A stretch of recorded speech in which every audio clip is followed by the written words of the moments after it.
Bonsoir, soyez les bienvenus dans 28 minutes. Salut mes camarades. Et Bonsoir, merci à vous, artésiens, que nous aimons tant de. Merci de votre fidélité. L'actualité politique française, c'est le trou, le vide, l'entre-deux. 20 jours sans gouvernement depuis la nomination de Sébastien Lecornu comme Premier ministre. Un record et un facteur de déstabilisation accru pour les Français, d'autant que la gauche se prépare, dit-elle, à la censure. Si rien ne change, eh bien, le résultat est déjà connu. Il y aura une censure et donc ce gouvernement tombera et il y aura vraisemblablement une dissolution à laquelle nous sommes prêts. Un exécutif affaibli sous tutelle du Parlement et justement un Parlement qui reprend la main. La France est-elle en train de changer de régime, sortir du présidentialisme pour retourner au parlementarisme? Nous en débattrons ce soir avant de vous retrouver dans la dernière partie de l'émission. Marie Bonisseau et Xavier Mauduit et... Des frites. Votre cravate aurait dû être jaune. C'est vrai. Frites. Siembergen, Elisabeth, il est champion du monde de la frite depuis ce week-end. Les championnats, c'était ce week-end justement à Arras. Il est néerlandais, diantre. Mais d'où vient la frite? Eh ben, on s'en met un petit coup dans le cornet. Bien sûr, Xavier. Et vous, Marie? Ça y est, depuis hier, dimanche, la saison de la chasse est ouverte dans toute la France. Moi, je vais vous parler des chasseurs les plus discrets, ceux qui ont un arc et des flèches. À tout à l'heure. Et pour commencer, les surveillants de prison, eux aussi, prennent parfois perpète. Nous recevons Guillaume Poix, un écrivain branché sur le réel, qui a passé des semaines en immersion dans une maison d'arrêt du sud de la France, afin d'approcher humblement ces invisibles. Son roman Perpétuité, roman polyphonique et haletant, L'essor de l'ombre, on le retrouve tout de suite.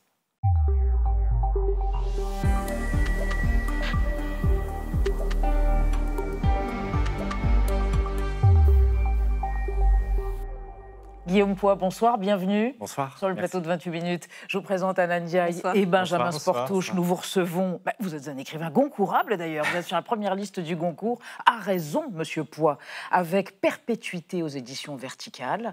Vous vous êtes immergé pendant plusieurs semaines, à raison de 3 années, je crois, dans une maison d'arrêt du sud de la France pour comprendre qui sont ceux qu'on appelle parfois les matons, les gardiens, les surveillants de prison. Et parce qu'aussi vous aviez un grand-oncle qui était économe, c'est ça?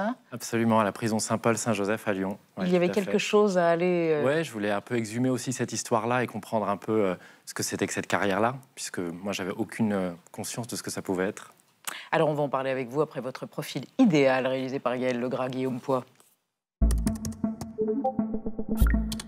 Guillaume Poix, vous êtes dramaturge, metteur en scène et écrivain. Votre 4e roman se déroule dans le service de nuit des surveillants pénitentiaires d'une maison d'arrêt. Comment relater cette réalité au plus proche sous une forme romanesque et à quoi ressemble le quotidien de ces surveillants? Pour répondre à ces questions, vous avez le profil idéal. Pour nourrir votre réflexion, vous avez passé des jours et des nuits au sein d'une maison d'arrêt du sud de la France. Vous avez mené des entretiens avec les surveillants, tenté de comprendre leur travail, essayé de saisir leur motivation ou leur lassitude. C'était tentaculaire, j'avais des tonnes de notes, dites-vous. Ce n'est pas la première fois que vous adoptez cette méthode d'immersion. En 2020, pour l'écriture de la pièce La vie invisible, mise en scène par Lorraine de Sagazan, vous écrivez votre texte à partir de témoignages de personnes aveugles ou malvoyantes, tout en vous intéressant à leur perception des œuvres de fiction. Alors ils ont décidé que ça serait ça leur projet. Rejouer le souvenir d'une scène de théâtre vue par un malvoyant, afin de comprendre ce que ça pourrait être une mémoire construite sans image. Pour Un Sacre, en 2021, pendant 6 mois, vous interrogez plus de 300 personnes qui évoquent la mort d'un proche et le concept de réparation. La vie des gens qui ont été incarnés, elle existe. Et leur mort aussi, ils existent. Leur place est vide, mais à leur place, il n'y a pas rien. Il y a leur absence, et l'absence, c'est pas le vide. Même processus pour Léviathan, où il est question du fonctionnement de la justice, toujours avec la même metteuse en scène. On a assisté à énormément de procès, rencontré beaucoup de magistrats, beaucoup d'avocats, beaucoup de justiciables. Et on s'est concentré plus particulièrement sur les procédures de comparution immédiate. Aujourd'hui, vous prolongez donc votre réflexion au cœur du système pénal. L'un des personnages, Pierre, est chef d'un service de 11 surveillants pour 1000 détenus la nuit. Les années passent et Pierre se lasse, écrivez-vous. Selon vous, raconter la vie de ces surveillants est un projet politique et vous précisez « Montrer que ces prolétaires souffrent eux-mêmes du monde carcéral nous impose de réfléchir ». Oui, c'est ça, c'est les prolétaires de la surveillance, les matons réprouvés, salis par une réputation séculaire. Oui, absolument. une profession qui souffre de ces stéréotypes, de ces clichés. On la nomme mal d'ailleurs, on les appelle les gardiens, les matons, et il me semblait que l'œuvre du romancier, c'est précisément d'aller débusquer ce qui se cache derrière ce mésusage de la langue. Et de bien nommer les choses. Absolument. Même le premier devoir d'un romancier et d'un homme qui écrit. Tout à fait. Alors, vous êtes un écrivain du réel, mais vous aimez les dispositifs. Et là, il y a un dispositif qui s'appelle La Ronde et qui s'appelle réunir 11 personnages le temps d'une nuit. Oui, absolument. À travers, à la fois La Ronde, quelque chose qui se mord la queue, et en même temps la ronde de la surveillance. Oui, c'est vrai que la ronde... Ou l'idée du panoptique. Exactement. D'ailleurs, la focalisation fonctionne un peu comme ça, comme une sorte de panoptique adressée aux surveillants. Et la ronde, c'est la procédure, le dispositif emblématique du service de nuit. Ouais. Ça consiste à arpenter les coursives, souvent seuls, en pleine nuit, pour aller regarder à l'œilleton si les détenus sont présents, vivants, si tout va bien. Et regarder à l'œilleton en étant bien sûr qu'on ne va pas se prendre dans l'œil, quelque chose qui surgira à travers l'œilleton. Ça, c'est la crainte d'un des personnages, et c'est une anecdote qui m'a été racontée. Absolument. La lentille avait été retirée et un acte de violence avait été commis, donc on peut supposer ce que ça représente. Et sur le plan symbolique et sur le plan physiologique. Oui, absolument. Ouais. Et d'ailleurs, le roman, il fonctionne un peu comme ça, essayer de crever un peu notre regard sur ces stéréotypes. Absolument. C'est si difficile, leur quotidien, on se demande comment ils tiennent. Je pense qu'ils tiennent par d'abord l'esprit de corps et de collectif. En fait, c'est avant tout une aventure commune d'être surveillant. Et ça, c'est quelque chose qui m'a beaucoup marqué. C'est à quel point on s'aide les uns les autres, on se fie les uns aux autres, particulièrement de nuit, puisque c'est une temporalité où tout à coup on est en service, enfin en nombre très réduit. Donc je crois qu'aussi la relation humaine est la chose décisive et fondamentale, notamment avec les détenus, puisque c'est vraiment une relation presque de couple. Le surveillant et les détenus fonctionnent comme un couple. Et ça, je crois que ça donne énormément de force au quotidien, malgré les conditions de détention dont on sait qu'elles sont difficiles et qui impactent les conditions de travail. La notion de vocation, ça peut sembler extrêmement étrange. Vocation pour devenir surveillant pénitentiaire. Et pourtant, il y a un personnage, son surnom, c'est Christ Marceau. Il aime son job, il se sent utile, il y voit une forme d'intérêt supérieur, il s'estime. Quand vous avez fait vos semaines, vos années en immersion dans cette maison d'arrêt, vous en avez rencontré beaucoup des comme ça ? Parmi ceux que vous avez surnommés Maëva, Beyoncé, Harissa, etc., et les Bébel et les autres. C'est un peu une tradition dans la pénitentiaire. J'ai rencontré des surveillants qui, pour beaucoup, me disaient c'est pas un travail qu'on fait par passion ni par vocation. Au départ, on fait ça par défaut, et puis on finit par ne plus pouvoir quitter ce monde. Mais j'ai rencontré aussi des gens qui avaient vraiment envie de s'imposer ça, et qui avaient un sens du service public, puisqu'en fait, ce sont des fonctionnaires et on leur délègue une mission très difficile. Et ça, c'est peut-être un récit qu'on n'a pas en tête. On pense souvent que c'est un travail subi, un travail qui éprouve et qui brise, c'est parfois le cas, mais il y a aussi des gens qui y trouvent, et heureusement, un sens fort, et c'est le cas de nombreux surveillants que j'ai rencontrés et que je transpose dans les personnages. Que vous transposez. Ouais. Alors, vous dites c'est un projet politique, ce roman. On pense évidemment aux problématiques de la surpopulation carcérale. On a des chiffres.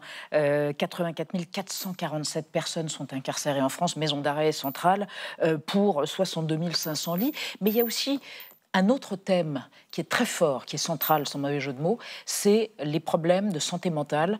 Un personnage dit psychotique. Le mot revient sans arrêt, psychotique, et à un moment donné, quelqu'un d'autre, je crois que c'est la directrice Bianca, dit 30% des gens qui sont en prison devraient être soignés et vraiment être suivis psychiatriquement. Vous l'avez constaté quand vous étiez en immersion ? Absolument. Moi, j'ai vu des prises en charge très problématiques de personnes qui étaient en crise. Il faut se représenter ce que c'est pour les surveillants de devoir gérer ça, cette polyvalence humaine que ça implique. Le soin. Absolument, c'est vraiment la dimension fondamentale du travail que j'avais absolument pas en tête. On a l'impression que c'est plutôt très disciplinaire. Or, en fait, il faut en permanence s'assurer que les personnes tiennent dans des conditions de promiscuité grandes, à un moment de leur vie qui est rude. Et quand ils ont des fragilités, des vulnérabilités comme ça psychiatriques, puisqu'ils sont plus pris en charge par l'institution psychiatrique, on peut supposer ce que ça représente de menaces constantes et de tensions sur les coursives en continu. Donc ça, c'est être capable de gérer ça. Il faut quand même une valeur humaine et un sens de l'engagement poussé. Alors, on va évoquer avec vous, Guillaume Poix, et avec Anna, une prison en France, la prison des Baumettes à Marseille, et un projet de création de théâtre. Et alors là, ça crée des vagues. Oui, c'est un projet qui est porté par l'ancien garde des Sceaux, Éric Dupond-Moretti. Ce projet, il devrait voir le jour d'ici la fin de l'année. De quoi il s'agit? D'un théâtre de 154 places au sein de la nouvelle extension de la prison. Il sera ouvert au public et les détenus pourront s'y produire. Mais pour les syndicats de surveillants, c'est l'incompréhension. On manque de place, on n'a pas assez de bureaux et la direction propose de construire un théâtre. C'est n'importe quoi. s'énerve la représentante du syndicat FO. Et je rappelle que le taux de surpopulation carcérale au Beaumet a atteint un niveau record au mois de mars, 203% d'occupation. C'est 1120 détenus pour 572 cellules. Et un autre syndicaliste, lui, raconte « l'argent aurait pu être employé pour recruter plus de personnel ». Alors, est-ce que c'est quelque chose, vous, que vous avez pu observer, Guillaume Poix, que certains surveillants se sentent parfois moins bien traités que des détenus ? Oui, je pense qu'il faut nuancer ça et essayer de comprendre d'où ça vient. C'est pas simplement vouloir que les détenus aient des conditions de vie plus difficiles, c'est simplement constater qu'au quotidien, du fait des sous-effectifs, puisqu'on a parlé du taux de surpopulation, effectivement, pour autant, on n'embauche pas plus. Donc évidemment, la tâche de travail est colossale, et qui dit tâche de travail colossale, dit dégradation de la prise en charge. Donc je pense que l'émotion contradictoire des surveillants vis-à-vis de projets qui, à mon avis, sont tout à fait valables et qui sont importants, elle vient sans doute du fait qu'au quotidien, dans leur prise en charge quotidienne du travail, ils voient que les moyens ne suivent pas forcément et qu'il y a des besoins peut-être plus urgents. Mais ce qui est terrible, c'est de devoir arbitrer entre les deux projets. Il y a un débat, Guillaume Poix, qui a émergé là, après la condamnation de Nicolas Sarkozy sur les exécutions provisoires, toutes ces personnes qui sont en prison et qui sont en attente d'un jugement en appel. Est-ce que les surveillants pénitentiaires disent, voilà, il y a des gens qui sont en prison qui ne devraient pas y être et ça complique notre tâche ? Oui, indubitablement. Il y a aussi la politique pénale, elle s'ajuste en permanence. Donc maintenant, par exemple, dans les maisons d'arrêt, on ne peut pas mettre des détenus prévenus et des détenus condamnés dans les mêmes cellules, ce qui impose de redispatcher en permanence les cellules et les détenus. Mais peut-être il y a énormément en maison d'arrêt de détenus qui sont en préventive, c'est-à-dire des gens qui n'ont pas encore été jugés. Donc on s'offusque peut-être que certaines personnes soient sous le coup de cette exécution provisoire, mais aujourd'hui en France, il y a des centaines de personnes qui dorment en prison en étant elles-mêmes en attente de leur jugement. Donc c'est la politique pénale. Guillaume Poix, vous évoquez, un de vos personnages évoque une expérience, introduire des chats, des chiens, pour justement créer un lien, adoucir les conditions pénitentiaires. Vous l'avez vu quand vous étiez en immersion dans cette maison d'arrêt ? Oui, j'ai vu une expérience de médiation animale avec des chiens. Ouais. Et c'était assez dingue, puisque quand les chiens sont arrivés, tous les mouvements ont été bloqués. Et on a ouvert les grilles et une meute de chiens s'était lancée dans les coursives. Et on voit bien l'anomalie que c'est de tout à coup voir cette vitalité-là animale. Et je crois que l'enjeu, c'est de rapprocher les détenus d'eux-mêmes. Par le contact avec l'animal, puisqu'en prison, les sens se barricadent un peu, l'environnement perceptif est tellement violent que certains détenus s'absentent un peu d'eux-mêmes. Donc le chien vient réveiller un contact d'une autre nature. Une dernière question. Bianca, c'est vous ? Ça pourrait être vous, Bianca ? Ouais, en tout cas, c'est un métier passionnant. C'est la directrice. C'est la directrice, la chef d'établissement. D'ailleurs, que vous avez écrite et décrite de manière extrêmement sensible. Oui, je pense que j'ai projeté. Je me suis peut-être reconnu. Le personnage est inspiré d'une chef d'établissement, qui a une ampleur. Vous avez trouvé remarquable. Ouais, que j'ai trouvé vraiment remarquable. D'abord, découvrir que c'était une femme, ce que peut-être je me représentais pas, que c'était un métier. Féminisation de ce métier. Absolument. Et sans doute que je me suis un peu reconnu dans sa quête. Oui, il semblerait. Merci d'être venu dans 28 minutes, beaucoup. Guillaume Poix. Merci infiniment. Perpétuité aux éditions Verticales. Et bonne chance pour le Goncourt, pour la deuxième liste. On va changer de sujet. On passe à notre débat sur l'entre-deux politique en France. Jamais un Premier ministre n'a mis autant de temps sous la Ve République pour proposer un gouvernement validé par le Président de la République, alors que la dette explose, que les Français doutent et que les parlementaires de l'opposition, PS et LFI en tête, brandissent déjà la censure. Sébastien Lecornu est-il de facto sous la tutelle du Parlement, comme il l'a dit dans une interview vendredi? Est-on en train de changer de régime avec un retour au parlementarisme des 3e et 4e Républiques? Débat après la mise au point de Sandrine Le Calvez.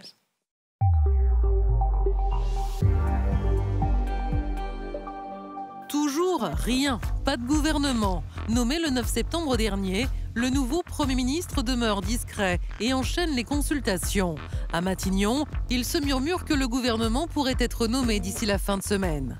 En attendant, Sébastien Lecornu s'est contenté de dévoiler samedi dans Le Parisien ses premières orientations politiques et budgétaires. Et d'entrée, il a écarté la taxe Zuckman sur les plus riches. Est-ce que la taxe Zuckman est la bonne réponse? La seule réponse, personnellement, je ne le crois pas. Sébastien Lecornu s'oppose à tout retour de l'ISF, mais en même temps, il préconise plus de justice fiscale. Faut-il augmenter les impôts? Globalement, je ne le veux pas. Est-ce qu'en revanche, la charge au sein des impôts actuels doit évoluer? De toute évidence, oui. Quant à la retraite, pas question de suspendre la réforme actuelle. Personne ne veut d'un nouveau conclave. Pas de quoi rassurer socialistes et écologistes réunis ce week-end aux rencontres de la gauche dans l'Aude. Je n'ai lu aucune rupture dans ce qu'il a pu dire aux Parisiens. Eh bien, les mêmes causes produiront les mêmes effets. Il est en train d'écrire lui-même l'histoire de sa propre censure et de sa propre chute. Le spectre de la censure et d'une éventuelle nouvelle dissolution de l'Assemblée plane de nouveau. Sébastien Lecornu se retrouve en position de faiblesse et il le reconnaît lui-même. Pour la première fois depuis longtemps, le Parlement occupe la place centrale. Le gouvernement est sous le contrôle et même sous la tutelle du Parlement. Alors, aveu de faiblesse ou éclair de lucidité, la Ve République glisse-t-elle vraiment vers un régime parlementaire? Ou Sébastien Lecornu, enfin tacticien, tente-t-il de renvoyer la responsabilité d'un nouvel échec sur des parlementaires plus divisés que jamais? Nos trois invités pour ce débat, Julien Jeanneney, bonsoir, constitutionnaliste, professeur de droit public à l'Université de Strasbourg. Selon vous, on ne peut pas dire qu'on vit le moment le plus parlementaire de la Ve République. Certes, les députés peuvent renverser le gouvernement, mais sur le plan de l'efficacité, ces députés, ajoutez-vous, ne sont pas au rendez-vous. À côté de vous, Mathieu Souquier, essayiste, expert associé à la Fondation Jean Jaurès. Bonsoir. Selon vous, bonsoir, le rapport de force est radicalement inversé entre l'exécutif et le législatif. L'instabilité et l'impuissance du pouvoir actuel renvoie à la fin de la 4e République. L'avenir est au passé, en d'autres termes. Et à côté de vous, Astrid de Vilaine, journaliste politique, bonsoir. Vous produisez et présentez l'émission L'Esprit public, excellente émission chaque dimanche sur France Culture. Vous venez de publier Décrypter nos institutions politiques chez Larousse. Selon vous, on tourne en rond depuis un an. Le système politique électoral ne permet pas de faire des coalitions. Il faudrait pour cela instaurer la proportionnelle, comme le font tous nos autres voisins européens. Il y aura aussi sur ce thème du débat. Mais on démarre avec le chiffre du jour, Benjamin. Sébastien Lecornu dispose du soutien de 210 députés à l'Assemblée nationale, ce qu'ils ont baptisé le socle commun, en comptant tous les partis qui soutenaient ses deux prédécesseurs, Michel Barnier et François Bayrou. Bien loin donc des 289 députés nécessaires pour une majorité absolue, plutôt une majorité très relative, de l'aveu même de Sébastien Lecornu, qui, dit-il, ne suffit pas à gouverner comme avant. Julien Jeanneney, est-ce que c'est vraiment le Premier ministre le plus faible pour vous de la Ve République ou pas ? Alors ça dépend ce qu'on appelle un Premier ministre faible. Si par faiblesse vous entendez le fait que c'est beaucoup plus confortable de gouverner avec une majorité absolue de députés qui vous soutient, on peut considérer qu'il est faible, mais comme ont été faibles avant lui ses deux prédécesseurs.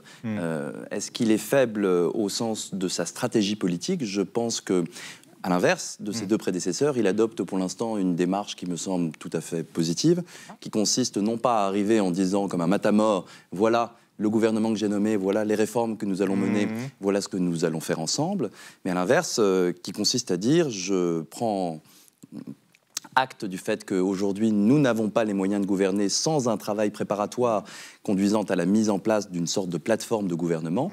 Et dans cette perspective, je pense qu'il faut, dans une perspective exploratoire, nous parlions de la 4e République, qui était très 4e République, commencer par essayer de créer cela avant de gouverner et de nommer un gouvernement. Mathieu Souquier, ce qui est peut-être plus inédit, c'est le fait que c'est un Premier ministre faible, nommé par un président faible, dans les sondages notamment.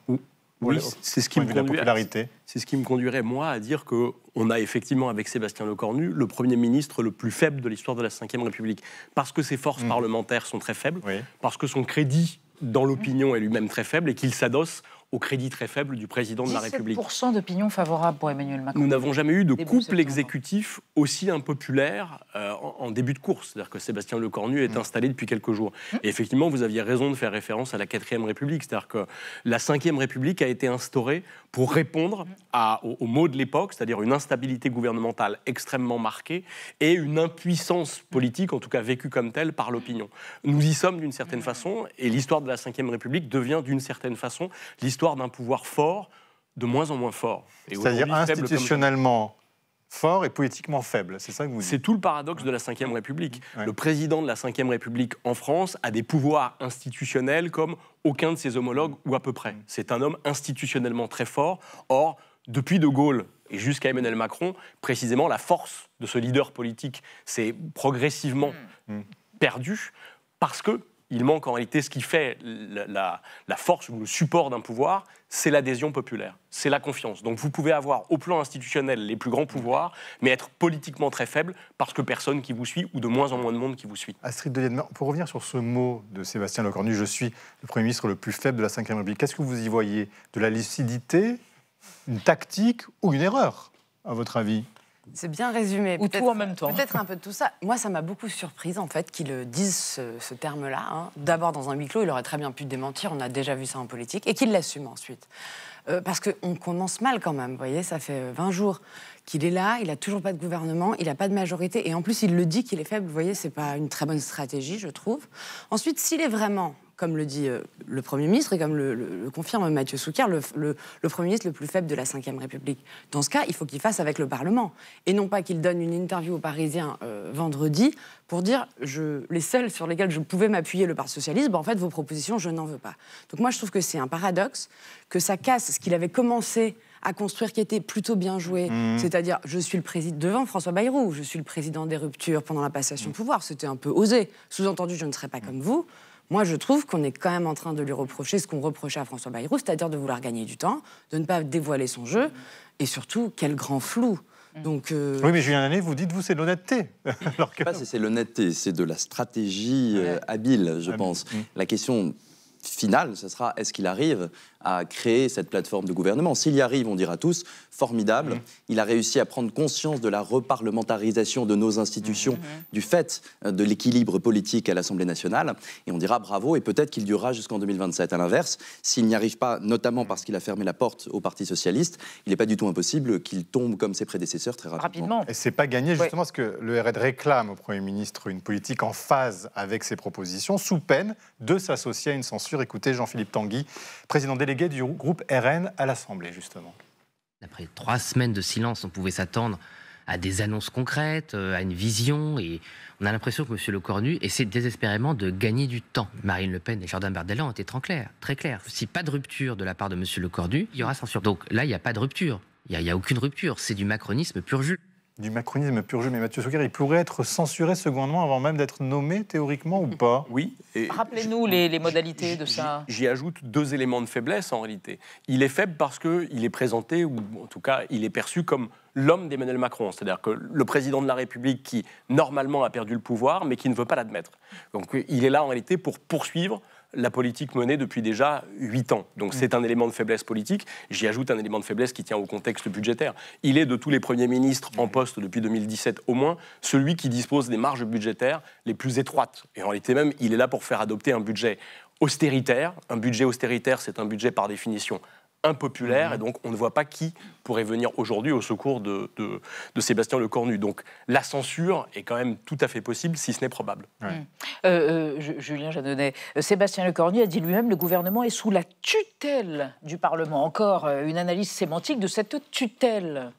Alors s'il est sous tutelle, c'est une tutelle assez étrange, parce que c'est une tutelle sans tuteur. Une tutelle sans tuteur clair, en tout cas.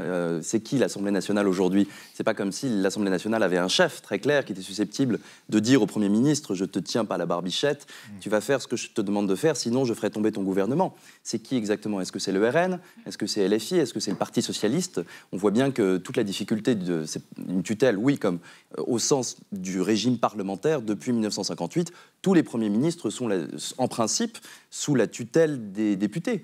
Tout l'enjeu, c'est que lorsque vous avez la chance d'avoir une majorité absolue à l'Assemblée nationale, vous êtes sous la tutelle de personnes qui, en réalité, dépendent de vous sous la Ve République. Donc c'est tout l'équilibre un peu fin. Là, on redécouvre le caractère parlementaire de notre régime, un peu depuis 2022, beaucoup depuis 2024, et en particulier depuis 3 semaines. C'est-à-dire qu'on prend conscience du fait que, en réalité, c'est une tutelle. Je pense que c'est un argument rhétorique et stratégique fort. Je ne suis pas certain que... En tout cas, c'est la marque d'une prise de conscience de sa part qui est plutôt positive. Astrid, c'est que le centre de gravité se trouve en fait au Parlement et on revient aux origines de notre fonctionnement. J'allais dire, c'est pas nouveau, en fait. Le gouvernement n'est pas sous tutelle, il est responsable devant le Parlement. Ça veut dire qu'à tout moment, s'il y a une majorité pour le faire tomber, il peut tomber. Mais quand il y a une majorité pléthorique ou quand il y a une minorité, c'est la même chose. Donc moi, j'aime pas trop cette expression de tutelle, je trouve qu'elle est désobligeante et qu'en fait, elle ne met pas en avant le Parlement. Et c'est pour ça que vous aviez la gentillesse de parler de mon idée de proportionnelle. Je ne pense pas que ce soit la solution à tous les miracles. Mais je pense que on demande beaucoup, on entend beaucoup les Français dire qu'ils se mettent d'accord, qu'ils discutent entre eux, etc. Mais en fait, je pense que la tripartition à laquelle on n'était pas du tout habitué, qui est maintenant la donne, n'est pas du tout faite pour le scrutin majoritaire à 2 tours qui est le nôtre pour nos législatives. Quand il y a une proportionnelle, on sait qu'il ne va pas y avoir de majorité. Donc on sait, comme on le fait en Belgique, en Allemagne, que pendant 6 mois, 4 mois, toutes les forces arrivées en tête vont se mettre d'accord et faire un gouvernement. Et donc, c'est plus logique. Là, je pense que le système, il est comme verrouillé, cadenassé. Il y a un truc qui ne fonctionne plus, rouillé. Vous voyez, comme une roue de vélo qui serait bloquée. Pas d'accord. Pas d'accord. Vous avez publié un tract chez Gallimard contre la proportionnelle. Tout à fait. Je ne pense pas du tout que la proportionnelle serait une thérapeutique adaptée à la situation que nous vivons. Je pense que la proportionnelle présente de très nombreux défauts. Elle conduit paradoxalement, après ce qu'on vient d'entendre, à éloigner, je pense, les députés de leurs électeurs. Les députés ne doivent leur siège à la proportionnelle, quelles que soient les modalités concrètes de ce mode de scrutin, qu'aux états-majors de partis, ou principalement à ces derniers, bien plus encore que c'est déjà le cas ou que ça n'est déjà le cas aujourd'hui. L'autre élément, c'est le fait qu'on connaît beaucoup moins les élus au scrutin de liste. Demandez autour de vous combien de personnes pouvez-vous citer sur la liste pour laquelle vous avez voté lors des élections européennes. Vous pouvez me dire que les européennes, c'est pas les législatives. Il n'empêche que au-delà de la tête de liste, en général, on est incapable de citer quelques députés européens qu'on a contribué à faire élire au Parlement européen. C'est quelques éléments forts. Après, il y a évidemment un argument, un dernier, qui me paraît important, c'est le fait qu'à la proportionnelle, on favorise la fragmentation qu'on connaît déjà avec un scrutin majoritaire aujourd'hui, et cette fragmentation, on en voit aujourd'hui les périls, et on en voit aujourd'hui les difficultés, et notamment le risque que des tout petits partis soient en mesure d'être des faiseurs de rois, et c'est ce qu'on observe alors de manière très frappante en Israël, mais aussi de manière marquée dans un certain nombre de situations, comme avec le Premier ministre Sanchez en Espagne, où en réalité les autonomistes catalans, par 2 fois, se sont trouvés en position d'être des faiseurs de rois et d'obtenir des concessions sur des points extrêmement importants, uniquement pour que le Premier ministre puisse sauver son gouvernement. Ça n'est pas, à mon avis, quelque chose de vertueux du point de vue du fonctionnement de nos institutions. Un arbitrage, Pierre, sur côté, cette question. Non pas de l'organisation institutionnelle, mais de la culture politique.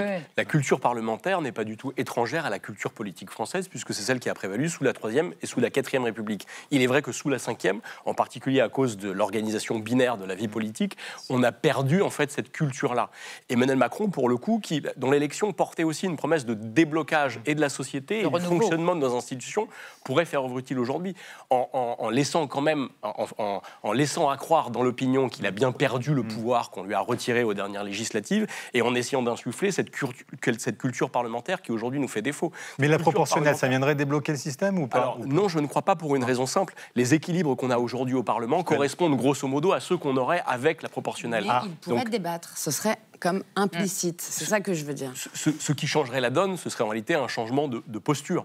De mentalité, en fait. Mais le président de la République lui-même, plutôt que d'envoyer un signal implicite à l'opinion en désignant Sébastien Lecornu, aurait totalement pu dire « Je demande à Gérard Larcher et à Yaël Braun-Pivet, par exemple, la présidente de l'Assemblée et absolument, du Sénat, de réunir l'ensemble des forces parlementaires pendant quelques semaines pour essayer d'aboutir à une coalition la plus large possible sur la base d'un programme consensuel pour quelques mois. En tout cas, cette tentative n'a même pas été faite. Alors ça aurait été une illustration d'une forme de culture du compromis. On court après. Alors, attendez, on va en parler. Non, mais c'est pas pour que vous répondiez, c'est pour que Anna puisse évoquer ce à quoi on aspire, la culture du compromis. Alors ça existe, notamment à l'échelle des communes et à l'échelle de l'Europe. Pourquoi pas ailleurs. Voilà, cette culture du compromis, en tout cas, c'est ce que réclament certains Français. Selon un sondage IFOP d'octobre 2024, 9 Français sur 10 estiment, vous allez le voir, que le Parlement et le gouvernement devraient s'inspirer de la culture du compromis telle qu'elle est pratiquée au niveau local. Alors c'est vrai que les élus des communes et des intercommunalités pratiquent quotidiennement le consensus transpartisan. Par exemple, je pense à l'intercommunalité de Mulhouse-Alsace Agglomération. Elle fait office de modèle parce qu'elle a créé un pacte de gouvernance. Il a été écrit à plusieurs mains avec les élus des 39 communes de l'agglomération qui sont de bords politiques différents. Et ça a permis, entre autres, de lancer rapidement de grandes opérations dans l'agglomération, comme le Vaxibus pendant la période Covid ou le déploiement des bornes de déchets organiques. Et on le retrouve aussi au Parlement européen. Oui, un hémicycle, exactement, un hémicycle fragmenté, sans majorité absolue. C'est même la règle au Parlement européen, on en a parlé tout à l'heure, notamment à cause du mode de scrutin proportionnel. Alors, une phrase d'un spécialiste de cette institution résume bien la situation. Soit on fait des compromis, soit c'est l'immobilisme garanti. Et donc, les députés sont bien obligés de dépasser leur clivage politique, les préférences nationales et de chercher le compromis texte par texte pour parvenir à des accords. Mais ça, évidemment, ça prend du temps. Je prends un exemple. Pour trouver une majorité qui a permis d'adopter le texte sur l'interdiction des véhicules thermiques d'ici 2035, il aura fallu 1 an de tractation et de négociations. C'est donc long. Astrid de Villene, on le voit, si ça marche au niveau local, ça marche au niveau européen. Pourquoi est-ce que nous, on n'arrive pas à appliquer cette culture du compromis au niveau national? Moi, je pense que la réponse se situe dans le mode de scrutin, mais je pense que ce n'est pas la panacée, et je partage tout ce qui a été dit avant. En fait, moi, j'essaye de trouver un déblocage. Je pense que c'est le déblocage du moment, mais que ça ne va pas tout résoudre. Ça ne va pas résoudre l'immense déconnexion qu'il y a entre les Français et leurs députés ou leurs ministres. Je suis très frappée du fait qu'on n'ait pas de gouvernement, et que c'est la phrase qui circule partout sur les réseaux sociaux, tout le monde s'en fiche. Vous avez remarqué, on n'a pas de ministre de l'Éducation nationale, on a un ministre de l'Intérieur démissionnaire. Moi, je trouve que ça en dit long sur la période politique que nous traversons, l'extrême faiblesse. Ça veut dire quoi? Ça veut dire que les Français ont l'impression que la France fonctionne quand même? Oui, ça veut dire qu'il y a une indifférence Jusqu'au moment où il nous faudra un budget quand même. Oui. Il y a un sentiment d'impuissance. Pourquoi ça marche en Europe? Parce que nos voisins sont des démocraties, absolument, sont des démocraties parlementaires qui, elles, ont l'habitude de cela. Donc en réalité, une part non négligeable des députés européens, pas les Français mais les autres, pratiquent ça au quotidien chez eux. Peut-être aussi parce que les eurodéputés sont des négociateurs. Oui, alors ça joue, il y a une culture particulière au Parlement européen, et par ailleurs, le parallèle avec ce qui se passe au niveau local. Précisément, la situation française, c'est un découplage total entre ce qui se passe politiquement au niveau local. Au niveau local, ce sont encore la gauche et la droite à l'ancienne qui dominent. Au niveau national, c'est tout à fait l'inverse. LFI, le RN et la Macronie n'ont aucune implantation locale. Et ce n'est pas seulement une question de tripartition entre ces trois forces politiques. Cette tripartition, elle correspond en réalité à un triple rejet, à une triple détestation. Si vous êtes un électeur de Jean-Luc Mélenchon, vous détestez Emmanuel Macron et vous détestez Marine Le Pen, et vice-versa. Donc derrière, ça rend très compliqué la possibilité de coalition. Vous voulez réagir ? L'échelle locale, vous dites, c'est l'endroit où les compromis se font, ça dépend. Il n'y a rien de plus violent qu'un conseil municipal, avec certes un scrutin proportionnel, mais avec une prime majoritaire telle que, dans les grandes villes, en tout cas depuis 1983, que ça conduit une majorité à écrabouiller les oppositions dans le conseil municipal. Donc pour le coup, on a quelque chose de tout à fait frontal. L'autre élément, c'est le fait que la proportionnelle conduit quand même les forces politiques à taire avant le scrutin leurs éventuelles alliances pour pouvoir donner l'impression qu'elles sont constituées après le scrutin. Il me semble que c'est beaucoup moins clair que notre bon vieux scrutin majoritaire à 2 tours, qui présente une vertu au moins, qui est de forcer les forces politiques avant le scrutin à dire, voilà, si nous sommes majoritaires ensemble, voilà comment nous gouvernerons, voilà la direction dans laquelle nous irons. Et je trouve que du point de vue des électeurs, c'est leur faire un peu plus confiance que de faire cela avant le scrutin qu'après l'élection. On ne reparle pas de la proportionnelle, on va regarder une archive absolument délectable, vous allez voir. Ça nous ramène à 1948, l'instabilité gouvernementale et la division au Parlement. Eh bien, écoutez, c'est là et c'est vivace. 4e République, 24 gouvernements en 12 ans, comme celui que tente de former un certain Robert Schuman. Regardez. La France attend un nouveau gouvernement. Les projets financiers de M. Paul Reynaud ayant rencontré des résistances sans appel, M. André Marie est venu remettre au président de la République la démission de son ministère. Et l'Élysée a revu le défilé traditionnel des consultations, commencé par M. Herriot, président de l'Assemblée, terminé par M. Ramadier, nommé à la charge de former le nouveau gouvernement. Mais M. Ramadier abandonnait bientôt devant l'amoncellement des difficultés. C'était alors M. Robert Schuman que le président Auriol appelait à recueillir la succession de M. André Marie. Et M. Schuman acceptait. Nouvelles attentes, les reporters sont en place, les pronostics courent les antichambres, et M. Schuman vient à nouveau demander son investiture à l'Assemblée qui le renversa voici 1 mois. Parviendra-t-il enfin à assurer à la France un gouvernement durable ? On est tous trop jeunes pour avoir connu cette époque, bien sûr, Astrid de Villene. Quand vous voyez ça, on n'en est pas là aujourd'hui, mais finalement, vous parliez de dissolution, mais est-ce que ce n'est pas la pratique au Parlement, c'est-à-dire qu'il y ait moins d'amendements, qui aussi peut revivifier un peu notre démocratie, qu'on change le fonctionnement de l'Assemblée nationale? Moi, je crois, et c'est pour ça que j'ai écrit ce livre sur les institutions, qu'on arrive quand même au bout d'un système, la Ve République, qu'il faut à minima la remanier. La remanier, voilà, la changer, donner un peu plus de pouvoir aux citoyens, en fait.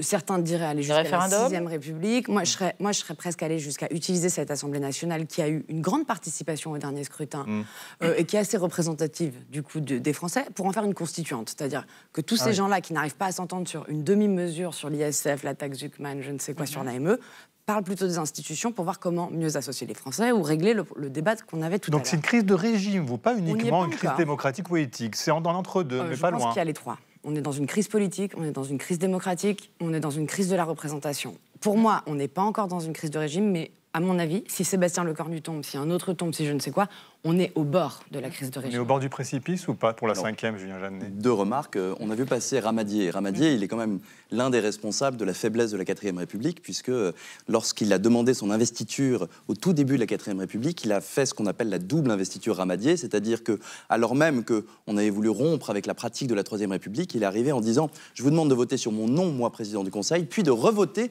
sur mon gouvernement », ce qui ensuite a été fait pendant toute la 4e République, et ce qui est l'un des éléments qui a contribué à expliquer la valse des cabinets ministériels. Donc c'est juste en passant. Deuxième élément pour répondre à votre question, est-ce que nous vivons une crise de régime? Je ne crois pas du tout. Je crois que nos institutions de la 5e République fonctionnent parfaitement face à la crise politique que nous vivons. Donc c'est pas aucun doute.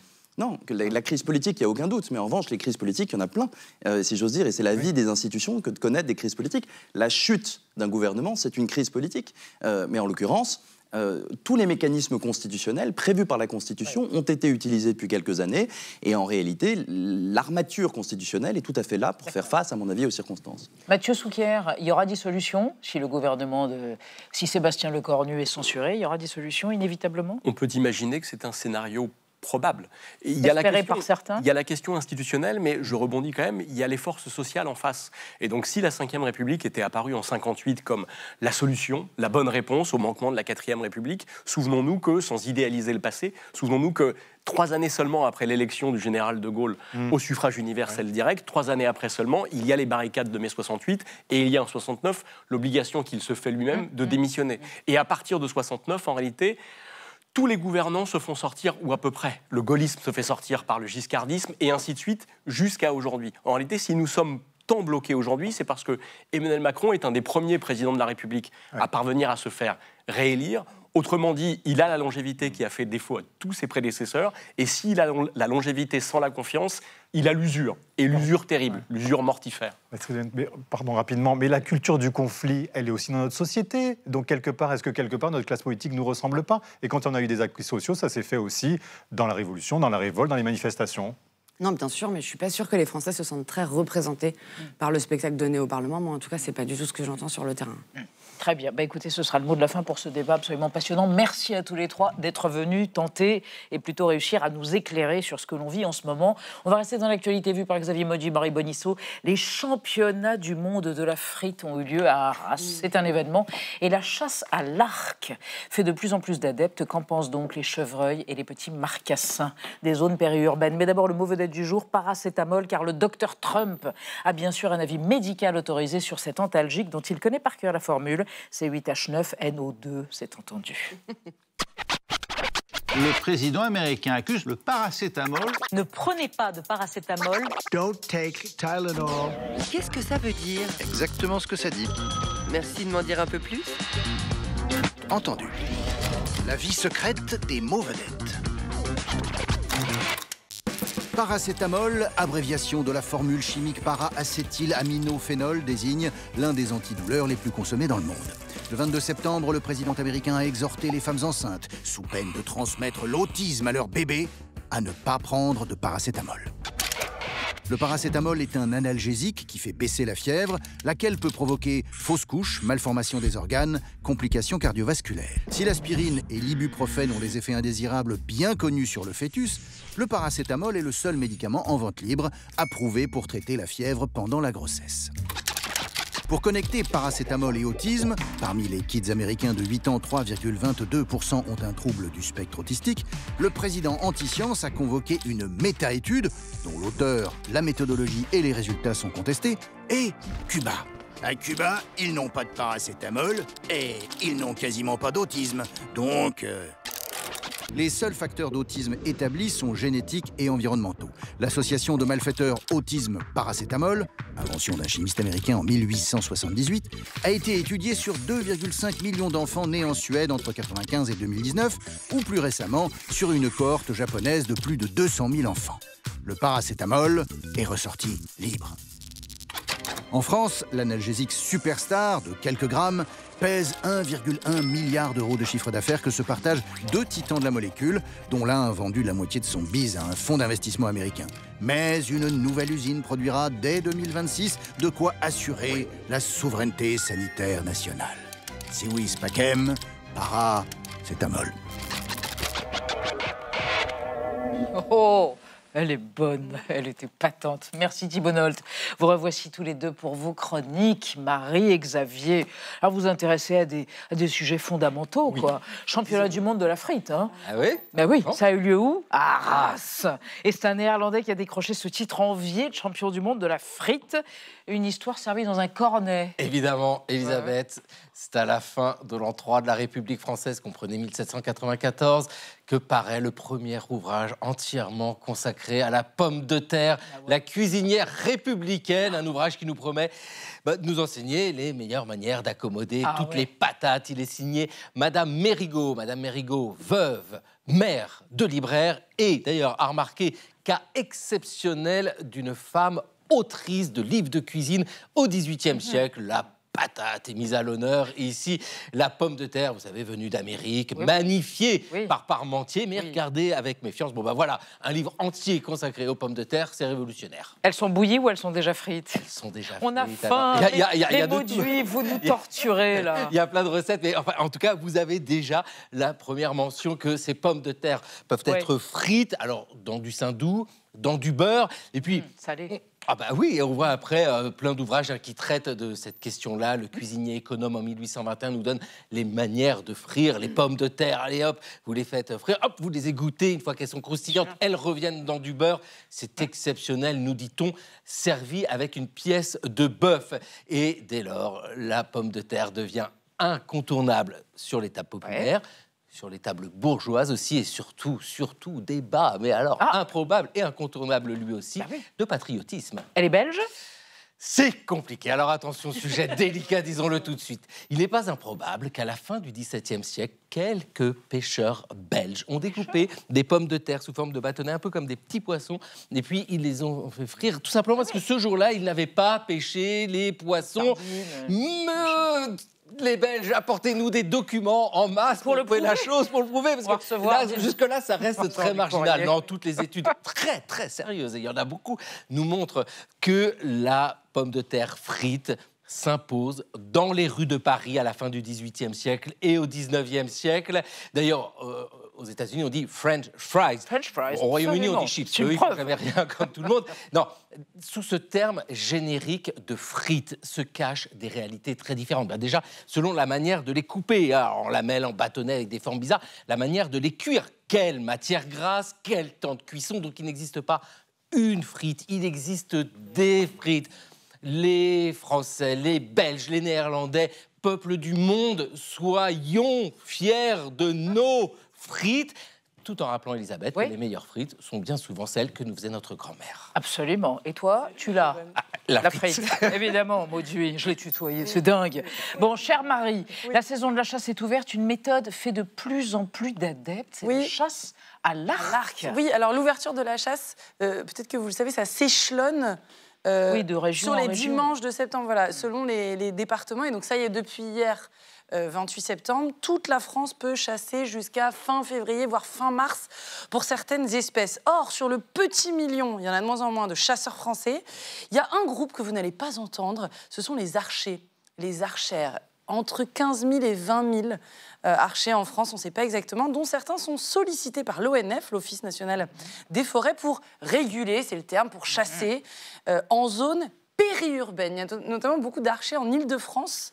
Nos confrères, d'ailleurs, de France Info ont suivi un certain Frédéric Cojol, un monsieur des Yvelines, 78, qui a raconté sa routine. Alors, il sort de son bureau à 18h, hop, il enlève son costard, il met directement une tenue de camouflage, et puis il part chasser, comme ça, il part tirer à l'arc, juste à côté de lui, dans un petit bois où on entend la route à côté, on peut croiser plein de promeneurs, et on voit passer le tramway même à travers les arbres. Donc, vous comprenez qu'il est hors de question, dans ce genre de zone très, très fréquentée, très proche des villes, de sortir une carabine. C'est pourquoi l'ONF fait appel aux archers, parce qu'ils estiment qu'il y a beaucoup moins de risques d'accident.